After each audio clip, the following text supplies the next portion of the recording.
بسم اللہ الرحمن الرحیم۔ اصل میں نا ہم وہ دین کو سمجھنے کی کوشش کر رہے ہیں نا۔ ایک تو ہوتا ہے مذہب، کچھ مذہبی چیزیں ہوتی ہیں جیسے نماز کے اس کے مسائل ہیں، روزے کے مسائل ہیں، حج کے مسائل ہیں۔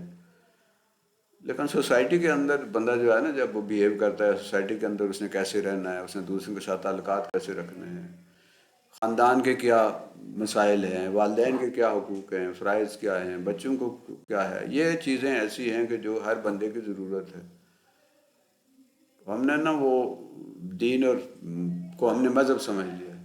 مذہب تو وہ عبادات اور رسومات ہیں، وہ تو باقی بھی عیسائیت بھی مذہب ہے نا، ہندو بھی مذہب ہے، ہندو مذہب بھی، یہودیت بھی مذہب ہے۔ مذہب میں تو کچھ عبادات ہیں، اسی حساب سے اسلام کا بھی ایک حصہ مذہب ہے کہ اس میں عبادات ہیں، نمازیں پڑھو، روزہ رکھو، حج کرو، یہ جو خاص عبادات ہیں اس کا خاص طریقہ ہے۔ بندہ جب فوت ہو جائے گا تو کیسے وہ ہوگا، وہ اس کو کفن دفن کیسے ہوگا، نماز جنازہ کیسے ادا کی جائے گی، یہ تو ہر ایک میں ہے نا۔ ہندو جیسے ہیں وہ جلاتے ہیں، عیسائی ہیں وہ دفن کرتے ہیں، اسی طرح وہ بعض ایسے بھی مذہب ہیں کہ جس میں کراچی میں اور ادھر کے جہاں کوئی بندہ مر جائے تو اس کو ایک اونچے ان کا اپنا عبادت خانہ جو ہے اس کی چھت پہ رکھ دیتے ہیں جنازے کو، اور وہ کبے اور پرندے آ کے جو ہے نا اس کی نوچ کے لے جاتے ہیں۔ مطلب ہر ایک کا یہ اپنا اپنا ایک طریقہ کار ہے۔ لیکن اسلام کیوں مختلف ہے، یا جماعت کا جو ہمارا جو پیغام ہے باقیوں سے کیوں مختلف ہے؟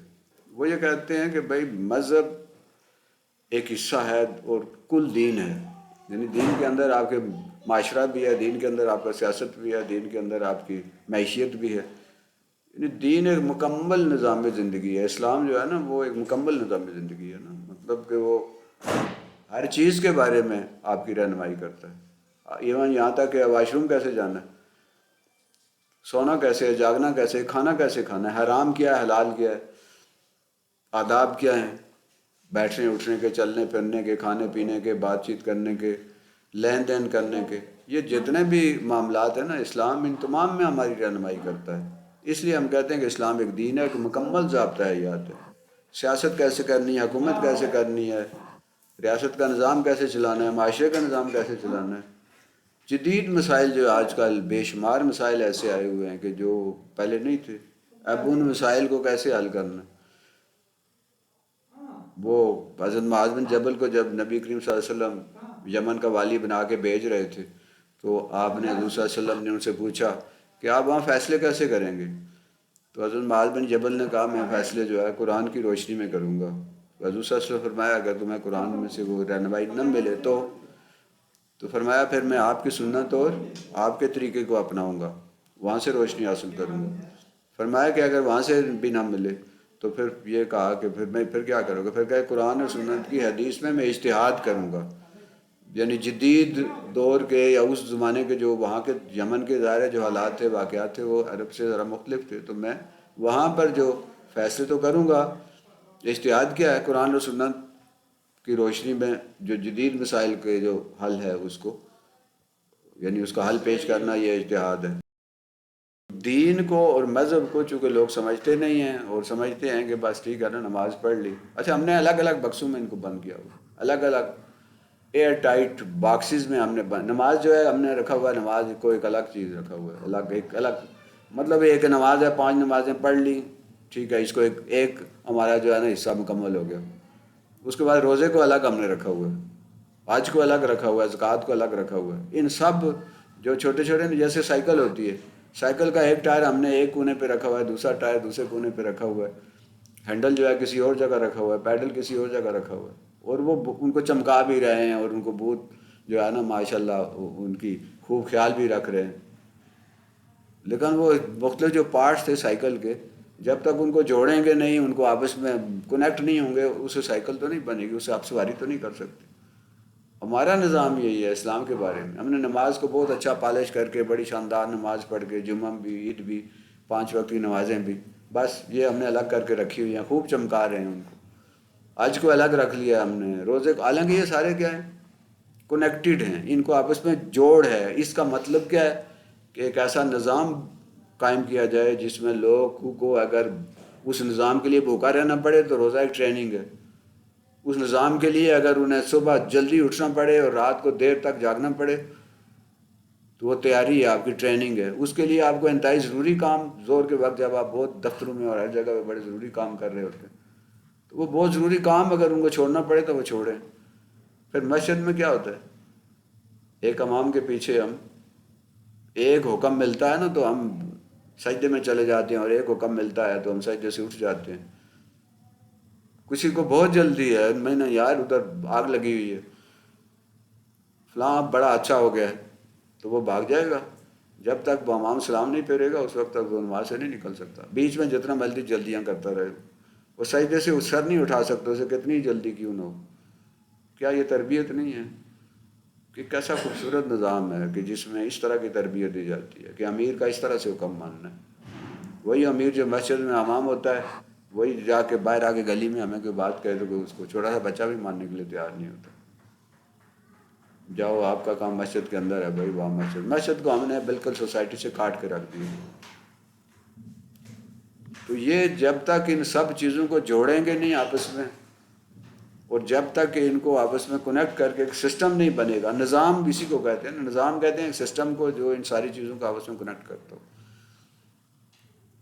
ہمارا پرابلم سب سے بڑا یہی ہے کہ ہم نے ان سارے حصوں کو الگ الگ کر کے نا ہم نے کہا ہے کہ یہ اسلام ہے۔ یہ اسلام نہیں ہے۔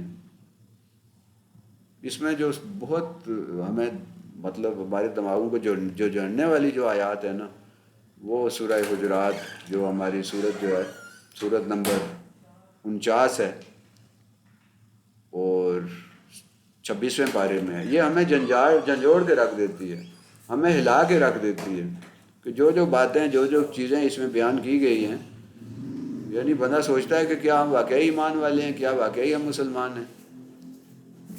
اس کو ہم کوشش کریں گے کہ ہم اگلے 2-4 جو اس میں اس کو درس نہیں کرتا، یہ کلاس ہے، جو مجھے سمجھ آتی ہے وہ میں آپ کے سامنے بیان کر دیتا ہوں۔ نہ تو میں قرآن کا کوئی مطلب کوئی مفسر ہوں، نہ ہی میں کوئی اس کا کوئی کوئی بہت زیادہ سمجھنے والا ہوں۔ جو مطالعہ ہے، جو مجھے سمجھ میں آئی ہے، اور اس میں حضور صلی اللہ علیہ وسلم کا ایک ہے کہ اگر تمہیں ایک آیت بھی آتی ہے تو اسے دوسروں تک پہنچاؤ۔ اس میں اعتراض ہو سکتا ہے، اس میں آپ کہہ سکتے ہیں نہیں جی آپ کی یہ بات اس یہاں غلط ہے، آپ نے اس کو غلط سمجھا، یہ یوں نہیں یوں ہے۔ تو اس میں جو بنیادی اصول جو شروع میں ہم کہہ رہے تھے کہ بھائی، جیسے ہم نے مثال لی تھی حضرت معاذ بن جبل کی کہ نبی صلی اللہ علیہ وسلم نے جب ان کو یمن کا والی گورنر بنا کے بھیجا، تو جب بھی بھیجتے تھے ان کو کچھ تربیت دیتے تھے، ان کو کچھ نصیحتیں کرتے تھے، تو جب وہ جانے لگے تو پھر آخری، پہلے بھی بہت سی باتیں ہوئی ہوں گی، آخری جو ملاقات تھی کہ جب جانے والے تھے تو پوچھا کہ کیسے وہاں فیصلے کریں گے۔ فیصلے سے مراد یہ ہے کہ سوسائٹی کے اندر وہاں پہ جو اسلام کا نظام ہے اس کو کیسے امپلیمنٹ کرو گے، لاگو کیسے کرو گے۔ تو انہوں نے کہا قرآن کی روشنی میں۔ اس کا مطلب کیا ہوا کہ قرآن سے زبانی یاد کرنے والی یا بغیر مطلب سمجھے کوئی ایسی کتاب نہیں ہے۔ قرآن کی امپلیمنٹیشن کے لیے، قرآن لاگو کرنے کے لیے، قرآن کی جتنی آیات ہیں وہ عمل کے لیے ہیں، وہ ایک نظام کو چلانے کے لیے ہیں۔ ہم نے اس کو جو قرآن کے ساتھ جو ظلم کیا ہے وہ یہی کیا ہے کہ ہم نے اس کو برکت کے لیے اور سارا تلاوت کے لیے اور بغیر سمجھے ہم اس کو، دنیا میں واحد یہ کتاب ایسی ہے جو بغیر سمجھے یاد کی جاتی ہے اور بغیر سمجھے جو ہے نا بیان کی جاتی ہے اور بغیر سمجھے اس کو تلاوت کیا جاتا ہے۔ کئی دفعہ مطلب آپ سورہ قاریہ کو دیکھ لینا، القاریہ تو ملقاریہ، بندہ جب تلاوت سن رہا ہوتا ہے تو کیا اسے جھومنا چاہیے اس وقت کہ کتنی شاندار تلاوت ہو رہی ہے؟ بندہ کا تو کانپ جاتا ہے، بندے کے تو رونگٹے کھڑے ہو جاتے ہیں کہ کس چیز کی بات ہو رہی ہے، کہ انسان کس طرح ہوگا، وہ پتنگوں کی مانند ہوگا، اور پہاڑ کس طرح روئی کے گالوں کی طرح اڑ رہے ہوں گے، اور ہم جو زبردست تلاوت ہے جی ماشاءاللہ، واقعی بہت اچھی تلاوت ہے، لیکن جو میسج دیا جا رہا ہے وہ کیا ہے؟ سورہ لہب جب ہم پڑھتے ہیں اس کو دیکھیں اب، کیا ہمارے وہ مطلب ہمیں سمجھ آتی ہے کہ کیا کہا جا رہا ہے۔ وہ ایسا شخص جو نبی صلی اللہ علیہ وسلم کا سکا چچا تھا، امیر ترین بندہ تھا، خوبصورت ترین بندہ تھا، طاقتور ترین بندہ تھا، بااثر تھا، سردار تھا، نبی صلی اللہ علیہ وسلم کی مطلب اس نے نئی بات مانی اور ان کے ساتھ اس نے برا سلوک کیا، تو اس کا کیا اشر ہوا؟ کیا یہ باتیں ہمیں قرآن کی تلاوت سنتے ہوئے ہمیں یہ باتیں سمجھ آتی ہیں؟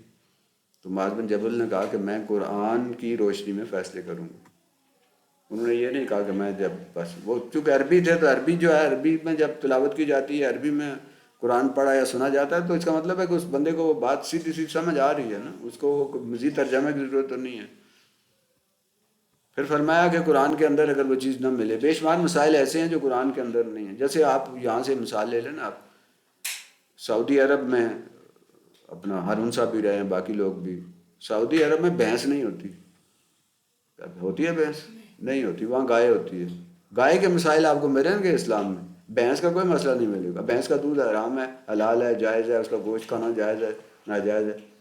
بھینس کا تو ذکر ہی نہیں ہے، قرآن حدیث کہیں پہ وہ بھینس کا ذکر ہی نہیں ہے، تو پھر کیا کریں گے؟ اب اس پہ یہ اجتہاد ہے کہ بھئی اب وہ گائے کی، بھینس کی جتنی بھی اس کی خصوصیات ہیں وہ گائے سے ملتی جلتی ہیں۔ اب اس کی بنیاد پہ اس گائے کو، جسے ہم کہتے ہیں علت یا ایک جو وجہ ہے یا ایک ریزن ہے، اس کو سامنے رکھتے ہوئے پھر بھینس کے بارے میں فیصلہ کیا گیا کہ اس کا دودھ بھی جائز ہے اور اس کا گوشت کھانا بھی جائز ہے۔ اس کا مطلب کیا ہوا کہ نئے نئے مسائل آئیں گے آپ کے پاس۔ وہ نئے نئے مسائل جو ہیں، شراب تو حرام ہے، اس کا ہر جگہ پہ قرآن حدیث میں ذکر ہے۔ یہ ہیروئن جو ہے، اس کے بارے میں کہیں ذکر نہیں ہے، تو اس کا مطلب یہ جائز ہو گئی۔ ایسے مسائل ہیں جیسے ہیروئن ہے، چرس ہے، اس کے بارے میں تو حدیث میں بھی کچھ نہیں ہے۔ اب یہ جو حدیث ہیں، یہ ان کی روشنی میں پھر فیصلہ کہ اس میں وجہ کیا تھی، شراب کیوں حرام ہے؟ نشہ، اسے نشہ طاری ہوتا ہے، اور یہ نشہ جو ہے جب طاری ہوتا ہے تو بندہ پھر اپنے ہوش و حواس کھو دیتا ہے، اور پھر جو بھی چیز نشہ طاری کرے گی وہ حرام ہوگی۔ اچھا، اس میں ایک اور مسئلہ، بڑی بعض اوقات بندہ سوچتا ہے نا تو کیسی باریک بینی سے بات کی گئی ہے۔ اب کیا اتنا شراب پینا جائز ہے جس سے نشہ طاری نہ ہو؟ مطلب نشے کی وجہ سے شراب جو ہے حرام ہے نا، تو کیا اتنا شراب پی لیا جائے جس سے نشہ، ایک گھونٹ پی لیا جائے، دو گھونٹ پی لی جائے؟ لیکن حدیث میں یہ کہا گیا ہے کہ نہیں، جو چیز حرام ہے اس کا ایک قطرہ بھی حرام ہے، وہ ایک چھوٹا سا بھی ذرہ بھی جو ہے وہ حرام ہے، تو اس کے قریب بھی نہ جاؤ۔ اب وہ ظاہر ہے کہ ایک قطرہ جو پیے گا، کل دو قطرے پیے گا، پھر گلاس پیے گا۔ میں نے پی ایچ ڈی تو کی ہوئی ہے، لیکن اب شاید ایک دفعہ میرے بچے جو ہے نا، ادھر صدر میں پڑھتے تھے، سیکنڈ شفٹ میں ایڈمیشن ان کا، میں کہیں کسی ایسی جگہ پہ تھا کہ فرسٹ شفٹ میں ان کو نہیں چھوڑ سکتا تھا اپنی سرکاری ڈیوٹی کی وجہ سے، تو سیکنڈ شفٹ میں بچے جو ہے نا وہ میں نے داخل کروا دیے۔ تو اب سیکنڈ شفٹ میں بچوں کو اسکول چھوڑ کے صدر میں، اور اچھا خاصا دور تھا، پھر ان کو لے کے آنا اور جانا، درمیان میں میرے پاس وقت تھا، مطلب نا 3-4 گھنٹے، تو میں نے کہا کیا کروں، میں یہاں سے گھر واپس جاؤں پھر واپس آؤں؟ میں نے نا وہاں ہومیوپیتھک، یہ جو نیشنل ہومیوپیتھک کالج تھا صدر، اس میں داخلہ لے لیا۔ میں نے کہا یہ ٹائم جو ہے، وہ 4-5 سال جو ہے نا وہ میں نے وہ کورس کر لیا، مطلب میں سرٹیفائڈ ہومیوپیتھک ڈاکٹر بھی ہوں، رجسٹرڈ ڈاکٹر ہوں، یعنی باقاعدہ کانسل سے میرے پاس پورا رجسٹریشن کا پورا ان کا کارڈ بھی ہے، لیکن میں پریکٹس نہیں کرتا۔ کیوں؟ صرف اس ایک مسئلے کی وجہ سے کہ اس کے اندر جو الکوہول استعمال ہوتا ہے ہومیوپیتھک کی جو میڈیسن کے اندر، اب جب مجھے یہ پتہ چلا کہ میں کچھ عرصہ کرتا بھی رہا، جب مجھے یہ پتہ چلا کہ جس چیز کی زیادہ مقدار حرام ہے اس کی تھوڑی مقدار بھی حرام ہے، تو پھر میں نے اس کو چھوڑ دیا۔ مطلب بڑا یہ زبردست ہے۔ اب آج کل یہ جو نشے کی چیزیں چلی ہوئی ہے، ویپس آپ نے سنا ہے، کبھی دیکھا ہے؟ یہ جو الیکٹرک سگریٹ ہے، مطلب اس سے کیا ہے، اب یہ ایک جیب میں، بیگ میں پڑا ہوا ہے، جیب میں پڑا ہوا ہے، اب اس سے پھر کیا ہوگا، سموکنگ کے بعد پھر ہیروئن کے بعد پھر آئس تو پتہ نہیں کہاں کہاں سے کہاں بندہ۔ تو جو چیز زیادہ بڑی مقدار میں حرام ہے اس کو چھوٹے جو مقدار ہے اس کو بھی حرام کر دیا گیا۔ اسلام وہ ایک مطلب نہ دیتا ہے کہ جدید مسائل کے حل میں آپ کا طریقہ کار وہ حضرت معاذ بن جبل کی اس بات سے پھر اچھا انہوں نے کہا کہ اچھا اگر قرآن حدیث میں بھی نہ ملے پھر، تو انہوں نے کہا کہ میں اس قرآن اور حدیث کی روشنی میں اجتہاد کروں گا، یعنی جدید مسائل کا حل کروں گا لیکن ان کی روشنی میں۔ اب آج جو ہے نا وہ یہی ہے کہ جو بھی مسئلہ پیش آ رہا ہے اس کو، اب اس میں وہ جو بات حارث صاحب کر رہے تھے، پھر اس میں مختلف وہ فقہ کی مختلف جو اس کے ہمارے، ہم ان کو کہتے ہیں مفکر ہیں، وہ عالم ہیں، وہ بہت بڑے لوگ تھے جنہوں نے اس کے لیے بہت زیادہ محنتیں کی، اور پھر انہوں نے مسائل کا حل نکالا۔ اب وہ مسائل جو ہیں اس میں مطلب انہوں نے پیش کیا، ہر مسئلے کا حل پیش کیا جدید دور کے حالات کے مطابق، اور ہر بندے نے یہ کوشش کی کہ وہ بہتر سے بہتر طریقے سے اس مسئلے کو حل کیا جائے، اور وہ ایک دوسرے کا اتنا احترام کرتے تھے کہ ایک مسجد جو ہے جو اہل حدیث کی مسجد تھی، جو اونچی آواز میں آمین کہتے تھے، وہاں ایک عالم جو ہیں وہ حنفی عالم جو ہے، اور ان کے کچھ جماعت کے لوگ ان سے ملاقات کے لیے گئے. وہ جو حنفی عالم ہے وہ اپنے لوگوں کو سمجھا رہے ہیں کہ ہم اس مسجد میں جا رہے ہیں، وہ چونکہ مسجد اہل حدیث کی ہے اور وہ زور سے امین کہتے ہیں، تو آپ نے ان کی تقلید میں مطلب زور سے اونچی آواز میں آمین کہنی ہے. ادھر وہ جو عالم ہے وہ سمجھا رہے ہیں اپنے مقتدیوں کے کہ آج بڑے امام آ رہے ہیں، حنفی امام آ رہے ہیں، اور ان کے ہاں چونکہ اونچی آواز میں آمین نہیں کہتے، لہٰذا آج ان کے احترام میں آپ نے آمین نہیں کہنی. اب جب جماعت ہوئی تو وہ جو حنفی تھے انہوں نے اونچی آواز میں آمین کہی. اب ان کو طریقہ تو نہیں پتہ تھا، وہ ہر ایک بندے کی اپنی اپنی الگ الگ آواز تھی، اور جو وہاں مسجد کے مقتدی تھے، اصل ان کی مسجد کے جو اونچی آمین کہنے والے تھے، انہوں نے اس دن آہستہ آمین کہی. یہ احترام کا یا باہمی ایک دوسرے کا تعاون کے ساتھ ایک دوسرے کا احترام کا یہ جذبہ جب ہو تو پھر مقصد کیا ہے؟ اصلاح. مقصد ہے اس نظام کو ہم نے لاگو کرنا ہے، اس نظام کو ہم نے قائم کرنا ہے. لیکن جب ذاتیات آ جائیں گی نا کہ نہیں میرا تقریر پسند کی جائے، میرے جو ہے وہ مسجد جو ہے وہ مطلب اب وہ کہنا نہیں چاہیے لیکن اب یہ بزنس کے ادارے بن چکے ہیں. مسجدیں جو ہے خوبصورت ہو رہی ہیں، باہر محلے میں کیا ہو رہا ہے وہ اب اندازہ ہے.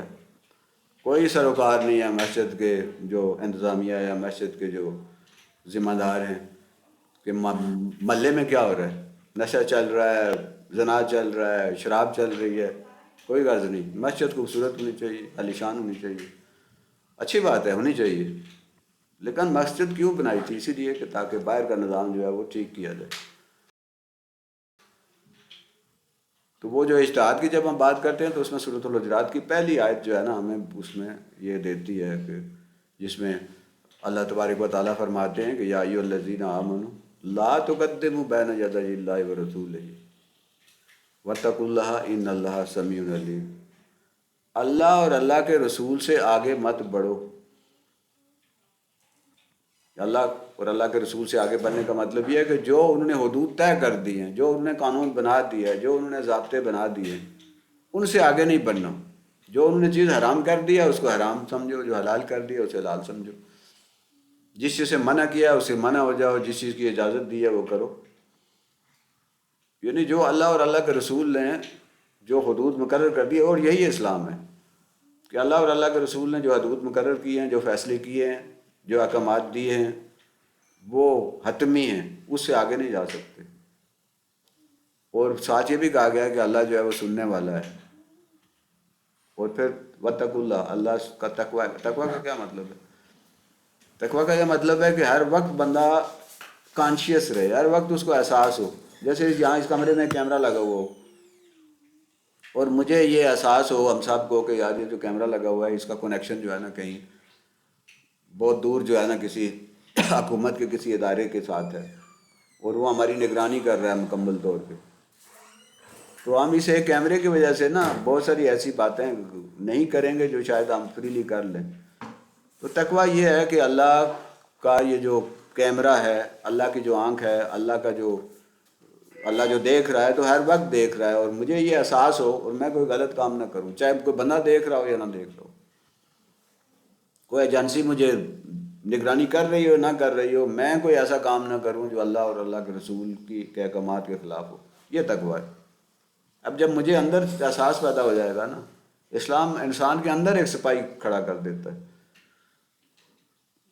یعنی آپ کہیں سمندر کے نیچے ہیں، آپ کسی خلائی سیارے پہ ہیں، آپ کسی دوسرے سیارے پہ ہیں، اور یہ سورۃ لقمان کی جو دوسرا رکوع ہے اس میں حضرت لقمان اپنے بیٹے کو جو نصیحتیں کرتے ہیں اس میں اس کو یہی احساس دلاتے ہیں کہ تم کہیں پہ بھی ہوگے اللہ تمہاری نگرانی کر رہا ہے.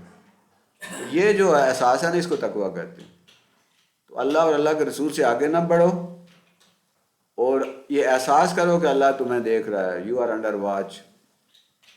سرویلینس یعنی کیمرہ جو ہے وہ لگا ہوا ہے آپ کا، اور آپ ہر وقت نگرانی میں ہیں اور آپ کی ویڈیو بن رہی ہے.